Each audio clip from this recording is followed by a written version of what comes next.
We are piping in one more person, Andy Fisher from UC Santa Cruz. He's coming up next. I think Andy, there you are. We can see you on our screen. I don't know if you can see the screens of you from your station, which would be a little bit of a kind of spatial Star Trek-y moment, but we can see you and hear you loud and clear. So Andy's going to continue with sharing success stories and lessons learned. We've got Andy, then we've following Andy, Kristen Sicky, and then after Kristen's presentation, we'll have time for some Q&A from our 5 presenters who are sharing success stories and lessons learned. So Andy, the floor is yours when you're ready. Fantastic. Thank you so much. I wish I could be there. Can everyone see the presentation okay? Looks great. Yes. All right. Yeah, the earlier presentations have been wonderful. So thanks for including me, and I'm sorry I'm not there in person. My email is here on the first slide, and I certainly welcome questions to follow up since I won't be around to mingle and discuss. I'm going to talk about a novel program that both brings technology to bear to assist with groundwater recharge and also provides an incentive through something called recharge net metering. We're all aware of different scales by which additional surface water can be added to the ground. At the smallest scale, we have low impact development, and at a much larger scale, we have urbanized regional spreading grounds, or AGMAR, like in the case of some of the presentations that we've seen today. And in general, LID is focused right at the source of runoff, whereas these larger scale programs gather water from larger regions. And we've been working at kind of an intermediate scale, what we call distributed stormwater collection, leading to MAR, with the goal of getting hundreds to maybe 1,000 or a few thousand acre feet of water into the ground. The primary work area where we've been piloting this effort is in the Pajaro Valley groundwater basin, which is shown in this area adjacent to Monterey Bay. Groundwater is a primary freshwater supply in the Central Coast hydrologic region. And Pajaro Valley is a special act district. It was created in 1984 to manage groundwater resources and reduce overdraft and seawater intrusion. The agency serves about 70,000 acres, nearly half of which is irrigated. And overdraft in this region varies, of course, year by year, but it's on the order of 12,000 acre feet per year. This area is especially well known for high value crops like these delicious red berries, table crops. A lot of the growing in this area is organic. And even though it's a small area, smaller than the smallest county in California, it would be about number 5 in farm income because of the value of those crops. So the distributed stormwater collection leading to MAR concept is illustrated with the first field site which we worked. This is an area known as Boca Risa Ranch, and the drainage area for the project is around 170 acres. There's an infiltration basin, a dedicated area where the conditions are really good for recharge. And the idea is to route water using mainly gravity and ditches and culverts. There's a small sedimentation basin to remove some of the suspended sediment. And then water is delivered to a 4-acre infiltration basin with the overall goal of getting about 100 acre feet per year into the ground during an average water year. Here's what the system looks like when it's operating. Viewed here from the north, it's not very full at this point. This is after it's rained, but it's been draining for a little while. The bottom picture shows water flowing into the basin. We instrument the site so we can tell remotely how things are going, and we run out and collect samples, either of the water in the basin or the water flowing in, as shown here. In the spring, we go out and we collect our instruments and we process the data. We do a water balance on that basin and use that to determine how much water went in the ground. This slide shows about 11 years of data. This is through water year 22, actually the previous water year. We've collected our instruments and data this summer, but we haven't processed it all yet. So I don't have a number to report for this big water year we just had. This diagram shows annual rainfall on the x-axis and then the collected runoff on the y-axis. Our overall project goal was around 100 acre feet per year.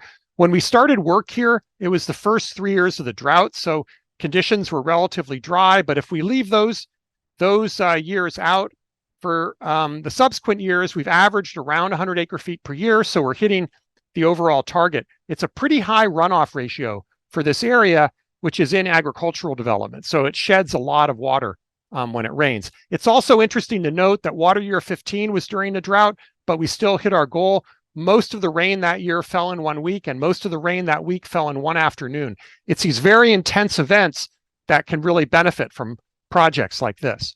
So why don't we do a lot more of this? Why don't we do more of it in the Pajaro Valley, and why don't we do more of it all around California? Well, there's a number of reasons. It takes space, and if you're going to apply these kinds of approaches to ag fields, then you're going to lose access to that land, and there's a commensurate loss of production potentially, and there's maintenance. And that's really illustrated with the photographs here. All of these systems will collect sediment or even just mobilize the sediment that's in the infiltration basin that has to be scraped out and removed. And there's also debris, trash, or plant debris and other kinds of debris that has to be cleaned up each year. So there's a bit of work that's involved, and we need to figure out a way to compensate for that. There's a model that we can use, which is net energy metering. This has been applied for a while in California. And the basic concept is you put solar panels on your roof, you generate power. And when you've got more power that you need, you put that back on the grid. And back in the old days before smart meters, you could actually go outside and watch your meter flow backwards during periods when you were charging the grid. And then you'd essentially be crediting power. So what does it take to run a program like this? Well, you need measurements. You need to know how much water actually went in the ground. You need to have a formula that you can use to calculate the benefit. And then everybody has to work together and trust each other. So here's an example of how this can work. Imagine we have a ranch where there's 75 irrigated acres of these delicious red berries. They take 2.5 feet of water a year. Imagine the rainfall in the area is 18 inches and we get about 40% runoff. That sounds high, but again, it's actually what we've measured in this area based on the intensity of rain events. Now consider 3 scenarios. You have a drainage area of either 200 or 400 or 600 acres. That is the area of runoff that's being collected. Note that's different from the farmed area. This is the surrounding hillsides. In the Pajaro Valley, there is a groundwater pumping fee. It's relatively high for California. It's on the order of $280 per year. So let's imagine we'll use a crediting system with 50% of the water put in the ground credited against the water bill. So how does that pencil out? Well, imagine this situation. If you don't participate in the program, you pump about 190 acre feet to grow those delicious red berries. On the other hand, if you collect water from a drainage area of 200 acres, then that generates about 61 acres of runoff. So your net pumping is actually only around 120 acre feet.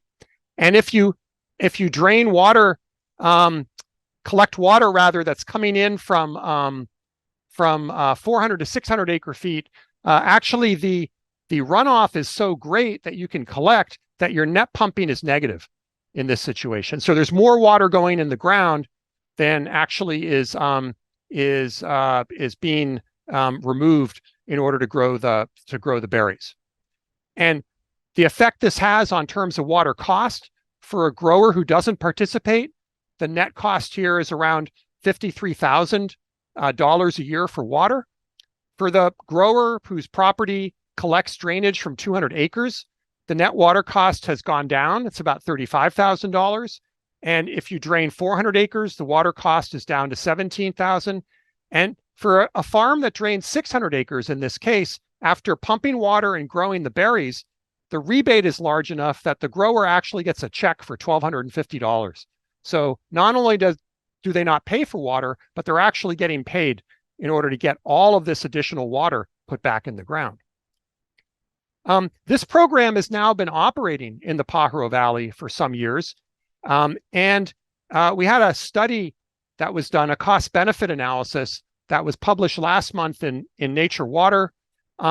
This is a modified version of one of the figures. What it shows on the left is the overall basin management plan with a goal of balancing the basin to the tune of about 12,000 acre feet, and the various kinds of projects and their net costs for water.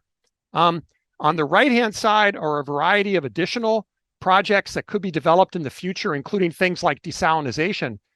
In comparison, recharge net metering costs are somewhat higher than that for conservation, but they are lower or equal to or lower than the other water supply projects that are being implemented or are on deck to be implemented next as part of the basin management plan.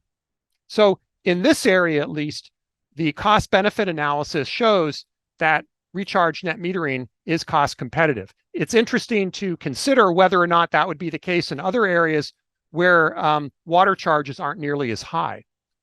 So this began as a pilot program in 2016. It's now ongoing. The overall goal at build out is to get about 1,000 acre feet per year into the ground. Ideally, that might be done with 4 or 5 projects. Right now, we're managing 3, but we have 2 others that are hopefully going to come online in the next couple of years, and we're looking at more sites. The way we operate the program is that staff from the Resource Conservation District of Santa Cruz County and my lab collaborate as a third-party certifier. So everybody has to sign a contract ahead of time where they agree not to quibble with our numbers. We help to identify sites, raise capital funds, and build the projects. And then we put out instruments to measure performance, and we write a report, which we deliver to the participants in the water agency. And then the agency applies a formula to calculate the rebate. In this case, it's 50% of net infiltration. So the program is no longer a pilot. It was just turned into an ongoing program in the fall of 2021. And as I said, we've got additional sites that are under investigation. A program like this really requires 3 different major components of support. You have to identify the sites, design the projects, and then come up with capital costs for construction. Then there's the actual measurements themselves, and then the operation of the projects for which a rebate is provided. The rebates are not intended to pay for water. The rebates are intended to offset the cost of having a project operating on somebody's land. If recharge net metering sounds a little bit like water banking, it's really not. And that's for a variety of reasons. First, we tag and incentivize infiltration, not recharge, not storage. We recognize that the movement of water downward through soil is a system service, and it should be incentivized as such. Some fraction of that water can become available for recovery. Some of that water goes into the basin and helps other pumpers. Some of it eventually may flow out to streams or to the coast where it provides other environmental and aquatic benefits. The incentive in this program is applied as a rebate on fees. It encourages maintenance because the fee is paid based on performance in any given year. And it creates and recognizes these non-extractive benefits, which are actually co-benefits, not only for the direct participants, but for the whole basin. Different schemes may be needed in other places. And we're actually having a series of workshops starting next week, working with Nature for Water, part of Nature Conservancy, on developing a business model with the plan of stabilizing the program in the Pajaro Valley and looking for opportunities to bring it out to other basins across the state. So to wrap up, using stormwater like this as the basis for managed aquifer recharge can benefit groundwater. The challenge is to find the best locations where you're going to be able to get that water in the ground quickly. And then you have to build these systems and operate them in order to measure those benefits. We can improve water quality along with supply. I didn't talk about that, but we are augmenting soils with bioavailable carbon to improve water quality. And groundwater recharge provides a whole variety of benefits in addition to supporting ag and local economies. So this kind of approach, I think, can be part of a successful portfolio. It's not going to be the one solution for all of our water problems, but it can be part of that solution. And with that, I'll wrap up just by acknowledging so many people who participate in these projects and have helped us along the way, from the students and researchers to agencies, landowners and growers. And I want to acknowledge our funders as well. And I'm happy to answer questions later on when the time is right. Thank you. Andy, thanks so much. We're going to take questions right after Kristen's presentation, and Kristen's just taking the stage. So if you could hang on the line, we'll put you back up on screen in about 15 minutes. Thank you.